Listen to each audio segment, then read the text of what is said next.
Hi friends, electromagnetic theory के अगले chapter में आपका स्वागत है। इसमें हम लोग पढ़ेंगे कि अगर कोई एक डाइलेक्ट्रिक मीडियम से इलेक्ट्रोमैग्नेटिक वेव का प्रोपागेशन कराएं तो वेव इक्वेशन क्या होगा, मैक्सवेल्स इक्वेशन कैसे मॉडिफाई होंगे, वेलोसिटी कितना होगा इलेक्ट्रोमैग्नेटिक वेव का उस मीडियम में, साथ ही साथ इलेक्ट्रोमैग्नेटिक वेव के जो इलेक्ट्रिक, मैग्नेटिक और प्रोपागेशन वेक्टर्स हैं उनमें क्या रिलेशन होगा, पॉइंटिंग वेक्टर का क्या फॉर्म होगा और टोटल एनर्जी डेंसिटी कितना होगा, ये हम लोग देखेंगे। तो सबसे पहले हम लोग चैप्टर को स्टार्ट करने से पहले कुछ बेसिक बातें रिवीजन कर लेते हैं। तो हम लोग मैक्सवेल्स इक्वेशंस जानते हैं, उनको फिर एक बार थोड़ा सा रिवाइज कर लेंगे। फर्स्ट जो था कि del dot D equals to rho या del dot E equals to rho by epsilon. हम लोग जानते हैं डी को हम लोग डिस्प्लेसमेंट, इलेक्ट्रिक डिस्प्लेसमेंट वेक्टर कहते हैं। ई जो हो गया हम लोग का इलेक्ट्रिक फील्ड हो गया। तो और ये रिलेशन भी हम लोग जानते हैं कि D इक्वल्स टू होता है एप्सिलॉन ई, ठीक ना। यही रिलेशन यूज़ करके ये फॉर्म हम लोग पढ़े हैं, ये फर्स्ट वीडियो में हम लोग देखे हैं। सेकंड जो रिलेशन है वो del dot B equals to zero या del dot H equals to zero. और थर्ड जो रिलेशन है वो है del cross E equals to minus of del B by del t या del cross E equals to minus of mu और del H by del t, क्योंकि जानते हैं B equals to mu into H होता है, ठीक है। और फोर्थ रिलेशन जो है वो है del cross H equals to J plus del D by del t या del cross H equals to J plus epsilon del E by del t. तो ये चार हम लोग के मैक्सवेल्स इक्वेशंस हैं जो हम लोग पहले से जानते हैं या समझते हैं। तो इन्हीं को देखेंगे कि जब कोई इलेक्ट्रोमैग्नेटिक वेव कोई डाइलेक्ट्रिक मीडियम से प्रोपागेट करेगा तो ये कैसे मॉडिफाई होंगे। साथ ही साथ हम लोग जानते हैं वेक्टर आइडेंटिटीज़, तो यहाँ पर भी हम लोग दो वेक्टर आइडेंटिटीज़ को अप्लाई करेंगे। फर्स्ट जो है कि ए क्रॉस बी क्रॉस सी सब वेक्टर के फॉर्म में है, तो इसका फॉर्म होता है क्या, B into A dot C minus C और ब्रैकेट के अंदर फिर ए डॉट बी। तो ये आइडेंटिटी बहुत काम का है। और सेकेंड ये वाला आइडेंटिटी कि डेल क्रॉस ए, मतलब ए के कर्ल का फिर कर्ल निकालना है, तो ये होता है del into del dot A minus del dot del A, इसको हम लोग डेल स्क्वायर ए भी लिख सकते हैं, ठीक है। तो ये दोनों आइडेंटिटीज़ बहुत काम में आने वाली हैं। तब हम लोग स्टार्ट करते हैं electromagnetic wave in dielectric medium. तो डाइलेक्ट्रिक मीडियम किसको कहते हैं, तो सिंपल में डाइलेक्ट्रिक मीडियम ऐसे मटेरियल हैं जो चार्ज तो कैरी करते हैं लेकिन चार्ज को फ्लो नहीं करते हैं, ठीक ना। चार्ज ये स्टोर कर सकते हैं लेकिन चार्ज का फ्लो नहीं कर सकते हैं। हम लोग कैपेसिटर जब पढ़े होंगे तो वहाँ पर देखे होंगे कि दोनों प्लेट्स के बीच में हम लोग डाइलेक्ट्रिक मटेरियल भरते हैं, जैसे माइका हो गया, पीच ब्लेंड हो गया, ये सब। जनरली डाइलेक्ट्रिक मटेरियल के अराउंड अगर इलेक्ट्रिक फील्ड अप्लाई किया जाए तो ये पोलराइजेशन शो करते हैं, यानी पॉजिटिव और नेगेटिव चार्ज एक दूसरे से सेपरेट हो जाते हैं। तो ऐसे ही किसी एक डाइलेक्ट्रिक मीडियम से अगर इलेक्ट्रोमैग्नेटिक वेव को प्रोपागेट किया जाए तो क्या होगा, ये हम लोग देखेंगे। एक एक पॉइंट करके हम लोग पढ़ते चलते हैं। तो फर्स्ट हम लोग देखते हैं कि अगर कोई एक डाइलेक्ट्रिक मीडियम से इलेक्ट्रोमैग्नेटिक वेव प्रोपागेट करे तो मैक्सवेल्स इक्वेशंस कैसे मॉडिफाई करते हैं। तो हम लोग पकड़ लेते हैं कोई एक linear homogeneous isotropic dielectric medium, ठीक। तो जनरली डाइलेक्ट्रिक मीडियम हम लोग पढ़े हैं कि नॉन कंडक्टिंग होते हैं, चार्ज कैरी करते हैं लेकिन चार्ज को फ्लो नहीं करते, इसमें कोई फ्री चार्ज नहीं होता है। यानी डाइलेक्ट्रिक मीडियम जो रहेगा उसमें चार्ज डेंसिटी भी ज़ीरो होगा हम लोग का और करेंट डेंसिटी भी जीरो होगा। तो इस हिसाब से हम लोग के मीडियम जो मैक्सवेल्स इक्वेशंस है वो कैसे मॉडिफाई करेंगे। तो देखिए फर्स्ट वाला जो रिलेशन था हम लोग का था इस तरह का, del dot E equals to rho by epsilon. तो यहाँ से रो अगर जीरो हो जाए तो del dot E equals to zero हो जाएगा, सेकेंड जैसे का तैसे रह जाएगा। थर्ड वाले इक्वेशन में भी कोई चेंज नहीं आएगा, del cross E equals to minus mu del H by del T रह जाएगा। फोर्थ वाला इक्वेशन मॉडिफाई हो जाएगा, यहाँ पर जे हम लोग का जीरो हो जाएगा, तो del cross H equals to epsilon del E by del T रह जाएगा, ठीक ना। तो ये हम लोग के 4 इक्वेशन होगा, del dot E equals to 0, del dot H equals to 0, del cross E equals to minus mu del H by del T, और फोर्थ रिलेशन हो गया del cross H equals to epsilon del E by del T. ये हम लोग के 4 Maxwell's equation हो गए for a dielectric medium. अब हम लोग देखा जाए कि वेव इक्वेशन क्या होगा इलेक्ट्रोमैग्नेटिक वेव का इन डाइलेक्ट्रिक मीडियम में। तो सबसे पहले हम लोग काम करते हैं कि ये जो थर्ड रिलेशन है इसके दोनों साइड कर्ल ले लेते हैं, ठीक ना। दोनों साइड डेल क्रॉस ले लेते हैं, कर्ल ले लेते हैं। तो यहाँ पर हम लोग कर्ल ले लिया जाए तो डेल क्रॉस ई हो जाएगा। इधर क्या करेंगे, म्यू और डेल बाई डेल टी को बाहर ले लेंगे, अंदर की तरफ कर्ल को ट्रांसफ़र कर लेते हैं, डेल क्रॉस एच। अब ये जो वेक्टर आइडेंटिटी हम लोग पढ़ें अभी, ये वाला वेक्टर आइडेंटिटी, इसको यूटिलाइज़ करते हैं। तो यहाँ पर यूटिलाइज़ किया जाए तो ये कितना हो जाएगा, del into del dot E minus del square E हो जाएगा। इसको एज इट इज़ लिख दिया गया। अब हम लोग ये मैक्सवेल का फर्स्ट रिलेशन से जानते हैं कि del dot E equals to 0 होता है, तो del dot E equals to 0 रख दिया गया, ये एज इट इज़ उतार दिया गया। और डेल क्रॉस एच का वैल्यू जो है यहाँ पर इक्वेशन 4 से हम लोग यहाँ पर रिप्लेस कर देंगे। तो ये हो जाएगा del square E del T square, और एप्सिलॉन बाहर की तरफ चला आएगा हम लोग का। अब इनको एक साइड रख दिया जाए तो ये हम लोग का वेव इक्वेशन की तरह का इक्वेशन मिल गया in form of electric field. Similarly अब मैग्नेटिक फील्ड के लिए यही काम करते हैं, जो ये लास्ट वाला इक्वेशन था इसके दोनों साइड हम लोग कर्ल ले लेंगे फिर। तो दोनों साइड कर्ल ले लिया गया, यहाँ पर कर्ल को अंदर की तरफ इलेक्ट्रिक फील्ड के साथ ट्रांसफ़र कर लिया गया। यहाँ पर फिर वेक्टर आइडेंटिटी यूज़ करके इसको तोड़ा गया। तोड़ने पर ये डेल डॉट एच का वैल्यू ऐसे ही हम लोग का इक्वेशन 2 से 0 हो रहा है तो इसको हटा देंगे, ये एज इट इज़ उतर जाएगा। और यहाँ पर डेल क्रॉस ई के जगह पर हम लोग mu into del H by del T, ये वाला जो फॉर्म है, डेल क्रॉस ई के जगह पर minus mu del H by del T, ये थर्ड वाला ये वाला फॉर्म हम लोग पुट कर लेंगे। तो हो जाएगा minus mu into epsilon del square H del T square हो जाएगा। ठीक है, दोनों को एक साइड कर लेंगे तो ये भी हम लोग का सिमिलर, ये इक्वेशन 5 की तरह का ये इक्वेशन मिल गया 6, और दोनों जो है वेव इक्वेशन के फॉर्म में है।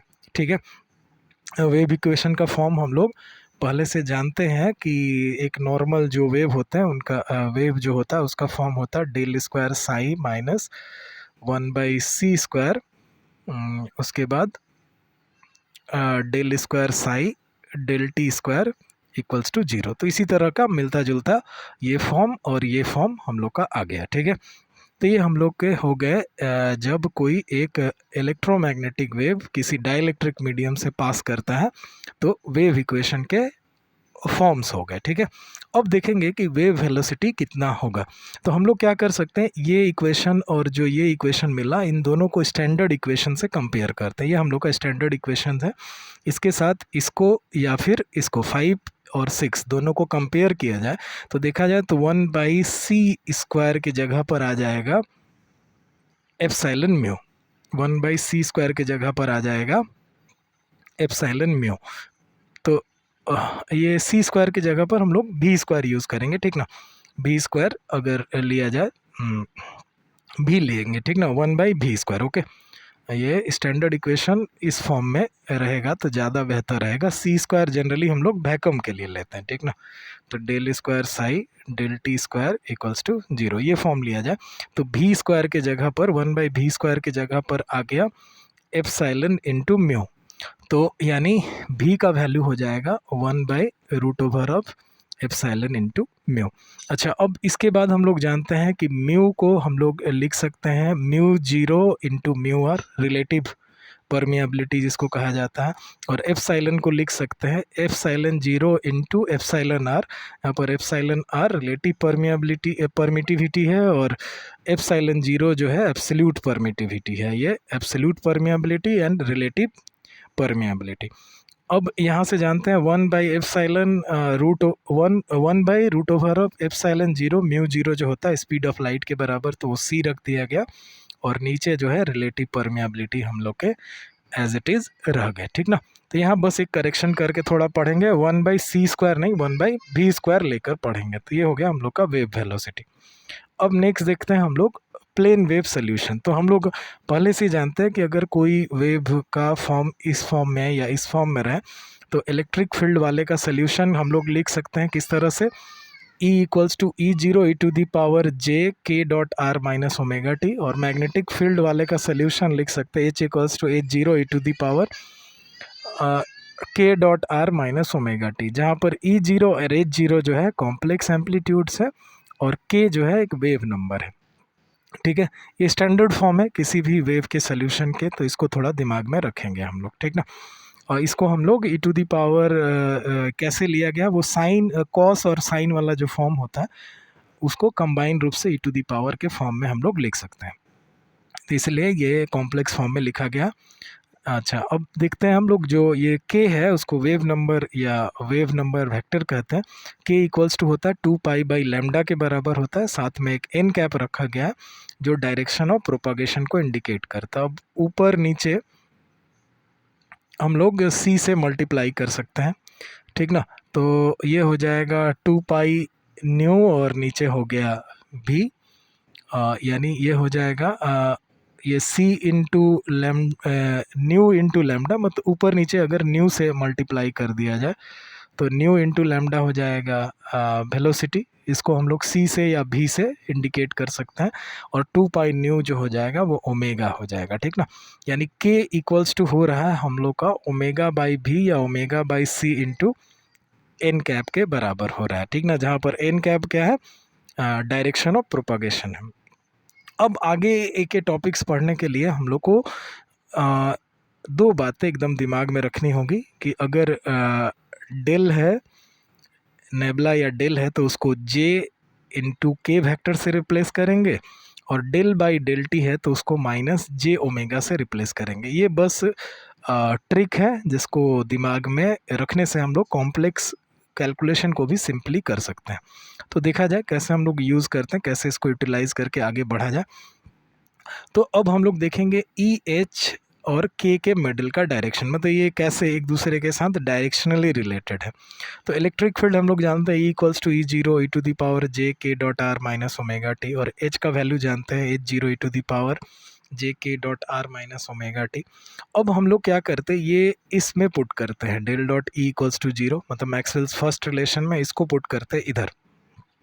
तो अपना अगर ट्रिक यूज़ किया जाए तो केवल वो ट्रिक ऑपरेशंस के टाइम में ही यूज़ होगा और कहीं पर वैलिड नहीं है, ठीक ना। तो ये डेल के जगह पर कितना रख सकते हैं, j इंटू के वैक्टर, ई को एज इट इज़ रहने देते हैं तो इक्वल्स टू 0 हो जाएगा, ठीक ना। डेल के जगह पर j इंटू के वैक्टर, फिर डॉट ई रहने देते हैं, तो ये j उधर जाकर 0 हो जाएगा, यानी k dot E equals to 0। इसी तरह से इसमें अगर पुट किया जाए तो इधर भी हो जाएगा j इंटू के वैक्टर, उसके बाद डॉट हम लोग का h इक्वल्स टू 0, यानी k dot h equals to 0। तो यानी k डॉट ई 0 है, k डॉट h 0 है, तो दो वेक्टर का डॉट प्रोडक्ट अगर 0 होता है तो दोनों वेक्टर परपेंडिकुलर होते हैं, ठीक ना। तो यानी electric field is perpendicular to direction of propagation vector and magnetic field is also perpendicular to the direction of propagation vector. K को हम लोग directional vector, direction of propagation vector या फिर वेव नंबर भी कहते हैं। तो यानी electric field and magnetic fields are perpendicular to the direction of propagation vector. तो इसका मतलब हो गया क्या कि, या दूसरे लैंग्वेज में कह सकते हैं कि direction of propagation of electromagnetic wave in a dielectric medium is perpendicular to electric and magnetic field. मतलब इलेक्ट्रोमैग्नेटिक वेव जब एक डाइलेक्ट्रिक मीडियम से प्रोपागेट करता है तो वो ट्रांसवर्स कैरेक्टर शो करता है, ट्रांसवर्स नेचर शो करता है। अच्छा, ये जो यहाँ से यहाँ तक हम लोग ये ई के जगह पर ये पूरा फॉर्म रख के सॉल्व करके भी अराइव हो सकते हैं। यहाँ पर भी एच के जगह पर ये पूरा फॉर्म रख के तब इसको हम लोग आ सकते हैं, लेकिन कैलकुलेशन थोड़ा लंबा पड़ेगा, इसीलिए ये ट्रिक जो है हम लोग के काम में आएगा, ठीक ना। तो इसको मेन सीट में नहीं लिखेंगे या मेन कॉपी में नहीं लिखेंगे, बस रफ में करके फाइनल ये रिजल्ट हम लोग यहाँ पर शो कर देते हैं। अच्छा, नेक्स्ट देखते हैं हम लोग अब तो ये हो गया कि इलेक्ट्रिक फील्ड और मैग्नेटिक फील्ड सेपरेटली के परपेंडिकुलर है। अब कोई एक ऐसा रिलेशन देखा जाए जिसमें ये तीनों एक साथ मिल जाए हम लोग को, तो देखा गया कि del cross E equals to कितना है, minus mu del H by del T, ये एक देखे।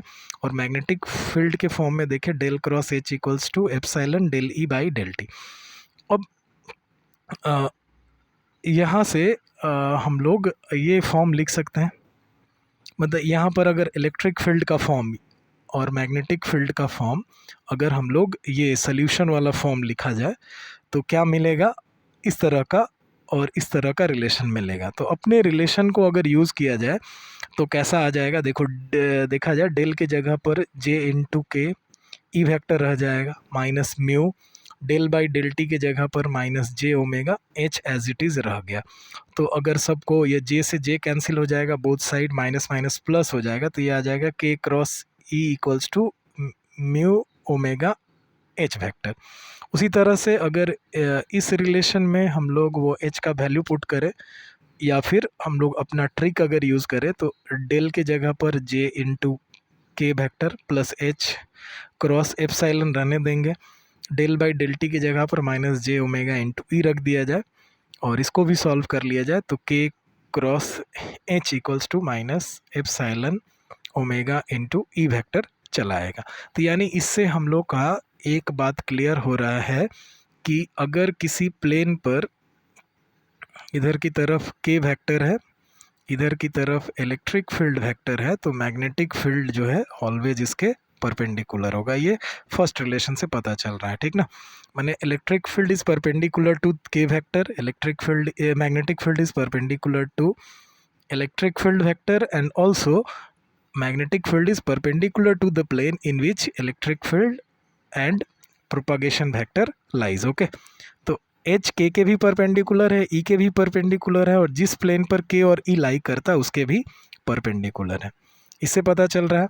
फिर अगर नीचे वाला रिलेशन यूज़ किया जाए ये वाला, तो इससे क्या पता चल रहा है कि अगर ये मान लिया जाए कि हम लोग का k है और ये h वेक्टर है, तो इलेक्ट्रिक फील्ड ये नीचे की तरफ एक्ट करेगा, इलेक्ट्रिक फील्ड के परपेंडिकुलर होगा, एच के भी परपेंडिकुलर होगा और जिस प्लेन पर के और एच होंगे उसके भी परपेंडिकुलर होंगे।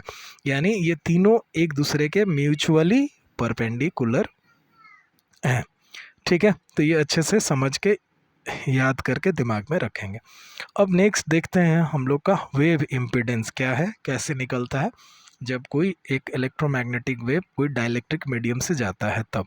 तो हम लोग ये अभी इधर की तरफ देखें कि K cross E equals to mu omega H होता है, तो ये लिया गया रिलेशन। दोनों साइड मैग्नीट्यूड ले लेते हैं, तो के इंटू ई इक्वल्स टू हो गया mu into omega into H हो जाएगा, मैग्नीट्यूड केवल लिया गया। तो ई बाई एच का अगर वैल्यू लिया जाए तो हो जाएगा म्यू इंटू ओमेगा बाई के हो जाएगा, ठीक ना। तो ये देखा गया कि ई बाई एच का रेशियो जो है वो इम्पीडेंस के इक्विवेलेंट होता है, इम्पीडेंस यानी टोटल रेजिस्टेंस के इक्वल होता है। तो यानी जेड, इसको जेड से रिप्रेजेंट करते हैं तो Z equals to E by H और इसका वैल्यू हो गया म्यू इंटू ओमेगा बाई के। अगर के का वैल्यू निकाला जाए तो ये root over of epsilon mu into omega के बराबर होता है। ओमेगा से ओमेगा कैंसिल हो जाएगा, इसको एडजस्ट कर लिया जाए तो root over of mu by epsilon हो जाएगा, ठीक ना। ये जेड का जो डायमेंशन है वो इम्पीडेंस के बराबर होता है और इसी कारण इसको हम लोग कहते हैं wave impedance of isotropic dielectric medium. अब ये थोड़ा हम लोग समझ लें कि के का वैल्यू कैसे हम लोग इतना से रिप्लेस कर लिए। तो देखा जाए इलेक्ट्रिक फील्ड का ये फॉर्म जाने, मैग्नेटिक फील्ड का ये फॉर्म जाने, ये दोनों इक्वेशन भी देखें हम लोग, इसको लेकर इधर पुट कर दिया जाए, इसको लेकर इधर पुट कर दिया जाए, तो दोनों केसेस में सेम ही रिजल्ट आएंगे।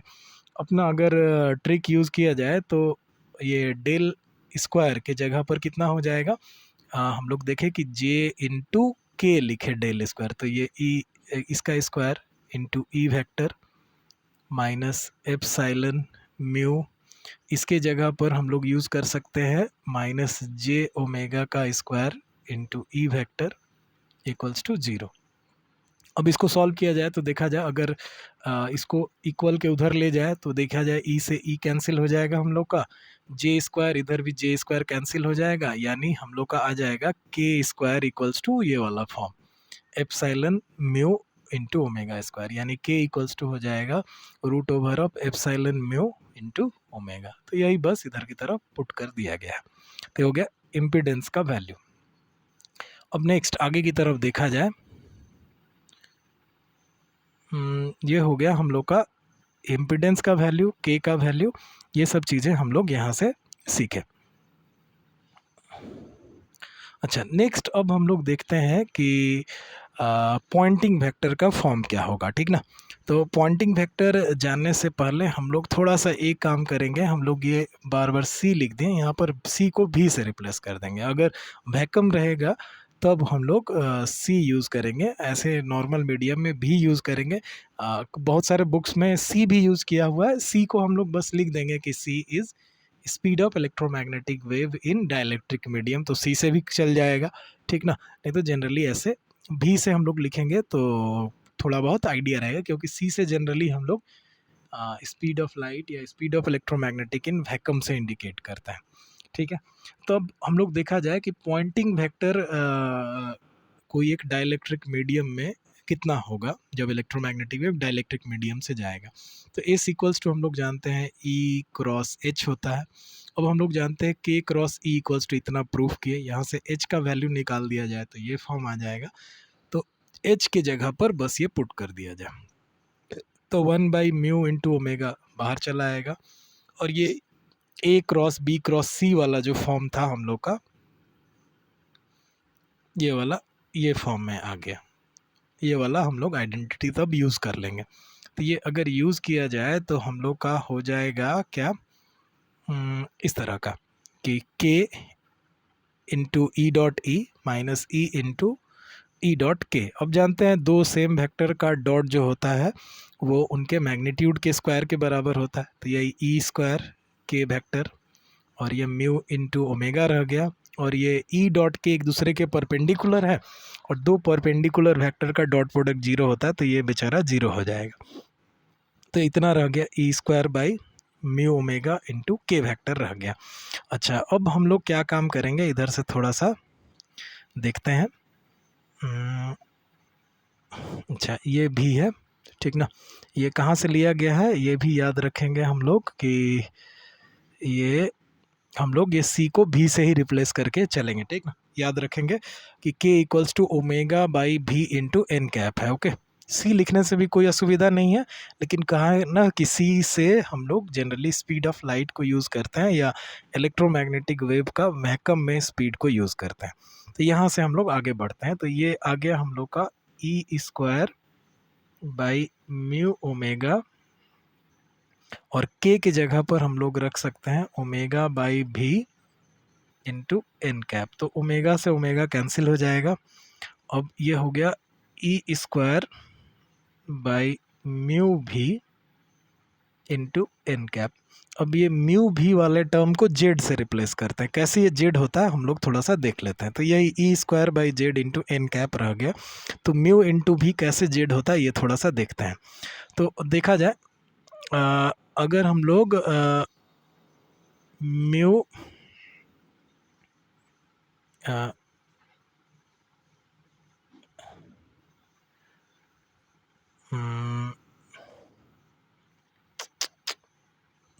देखा जाए म्यू इंटू भी वाला टर्म कैसे जेड के इक्वल होता है, ये थोड़ा सा हम लोग चेक करने का कोशिश करते हैं। तो यहाँ से हम लोग देख सकते हैं कि यहीं पर रखा जाए। अच्छा, देखा जाए म्यू इंटू भी लेते हैं, तो म्यू रहने दिया जाए। भी का वैल्यू हम लोग जानते हैं क्या, एक डाइलेक्ट्रिक मीडियम के लिए होता है एप्सिलॉन इंटू म्यू होता है। तब ये म्यू को अगर अंदर ट्रांसफ़र कर दिया जाए तो ये म्यू स्क्वायर हो जाएगा, एक म्यू से एक म्यू कैंसिल, तो म्यू बाई एप्सिलॉन हो जाएगा। अब म्यू बाई एप्सिलॉन किसके बराबर होता है, जेड के बराबर होता है।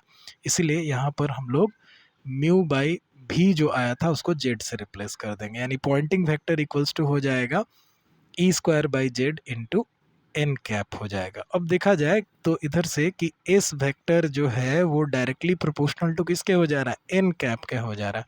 एस वेक्टर यानी पॉइंटिंग वेक्टर, पॉइंटिंग वेक्टर यानी एनर्जी फ्लो का डायरेक्शन इंडिकेट करने वाला वेक्टर, और ये एन कैप क्या है, ये वेव के प्रोपागेशन का डायरेक्शन इंडिकेट करने वाला यूनिट वेक्टर है। यानी पॉइंटिंग वेक्टर जो है वो हमेशा, जो एनर्जी फ्लो का डायरेक्शन है वो हमेशा किधर की तरफ है, वेव के प्रोपागेशन के डायरेक्शन के तरफ ही है। ठीक है, तो ये गई बात पॉइंटिंग वेक्टर की। अब नेक्स्ट देखते हैं हम लोग एनर्जी डेंसिटी कैसे निकालेंगे। तो हम लोग जानते हैं k cross E equals to mu omega into H vector हुआ। दोनों साइड मैग्नीट्यूड ले लिया गया। तो ये अब फिर k का वैल्यू हम लोग अभी थोड़ा देर पहले ही प्रूव किए थे कि root over of epsilon mu into omega होता है, तो ये पुट कर दिया जाए। उसके बाद हम लोग दोनों साइड एडजस्ट कर लेते हैं। जो टर्म कैंसिल हो, ओमेगा जैसे कैंसिल होगा तो उसको कैंसिल कर लिया गया और म्यू को उस साइड ट्रांसफ़र कर लिया गया। तो ये हो जाएगा root over of epsilon into E, इधर हो जाएगा root over of mu into H. अब बोथ साइड स्क्वायर करके हाफ से इंटू कर देते हैं, तो ये एनर्जी डेंसिटी हो जाएगा। ये भी एनर्जी डेंसिटी हो जाएगा, ये इलेक्ट्रोस्टैटिक फील्ड के लिए और ये मैग्नेटोस्टैटिक फील्ड के लिए। यानी जब कोई electromagnetic wave isotropic dielectric medium से प्रोपागेट करता है तो एनर्जी जो होता है इक्वली शेयर होता है between electric and magnetic fields के। अब टोटल एनर्जी डेंसिटी निकाला जाए तो ये इलेक्ट्रिक फील्ड का एनर्जी डेंसिटी, या मैग्नेटिक फील्ड के लिए एनर्जी डेंसिटी। अच्छा, इसको हम लोग रिप्लेस कर सकते हैं फिर इस वाले टर्म से, तो यहाँ रख दिया गया। दोनों को ऐड कर देंगे तो एप्सिलॉन ई स्क्वायर हो जाएगा। अगर मैग्नेटिक फील्ड के फॉर्म में लिखा जाए तो ये हो जाएगा म्यू इंटू एच स्क्वायर हो जाएगा। ठीक ना, तो ये हो गया energy density and energy distribution. अब हम लोग देख लेते हैं कि पॉइंटिंग वेक्टर का फॉर्म क्या होता है टोटल एनर्जी के टर्म में। तो पॉइंटिंग वेक्टर यहाँ तक हम लोग अभी प्रूफ किए ही। उसके बाद ये लास्ट वाला हम लोग अभी निकाले ही कि u इक्वल्स टू होता है एप्सिलॉन ई स्क्वायर के बराबर। तो ई स्क्वायर हो जाएगा u बाई एप्सिलॉन हो जाएगा। तो ई स्क्वायर के जगह पर हम लोग u बाई एप्सिलॉन रख ही दिया गया। ठीक है, अब z का वैल्यू जो जानते हैं वो पुट कर दिया गया। z का वैल्यू हम लोग जानते हैं root over of mu by epsilon होता है, तो 1/z यानी root over of epsilon by mu हो जाएगा, ये पुट कर दिया गया। एप्सिलॉन को अंदर ट्रांसफ़र कर देंगे तो एक एप्सिलॉन से नीचे वाला कैंसिल हो जाएगा स्क्वायर, तो यानी रूट ओवर ऑफ इतना हो जाएगा। तो ये हो जाएगा हम लोग का v का वैल्यू, v जो है speed of the wave in dielectric medium हो गया। तो यानी पॉइंटिंग वेक्टर जो है वो है u टाइम्स ऑफ, अगर मैग्नीट्यूड के टर्म में लिया गया तो ये u इंटू v के बराबर हो रहा है। u जो है एनर्जी डेंसिटी है और v जो है velocity of the electromagnetic wave in the dielectric medium. यानी ये पॉइंटिंग वेक्टर जो है वो इक्वल टू है velocity times of energy density. ठीक ना, या energy density times of velocity of the wave के बराबर है। ठीक है, तो बस इतनी बातें हम लोग का इलेक्ट्रोमैग्नेटिक वेव जब कोई एक डाइलेक्ट्रिक मीडियम में प्रोपागेट करे तब पढ़नी थी। ठीक ना, बातें सब इजी हैं, मतलब जो भी टर्म्स हैं, जो टॉपिक्स हैं वो सब इजी हैं। केवल पेन पेपर लेकर हम लोग को इनको अच्छे से देखना है, अच्छे से सॉल्व करना है।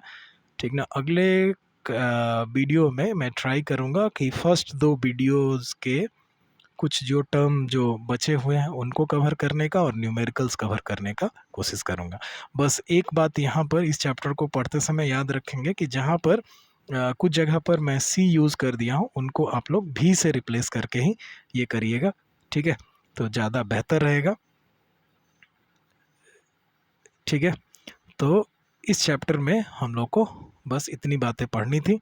इनको अच्छे से आप लोग रिवीजन करिएगा, अच्छे से देखिएगा। जहाँ भी कुछ डाउट लगे तो ज़रूर कमेंट बॉक्स में कमेंट करिएगा। Thank you.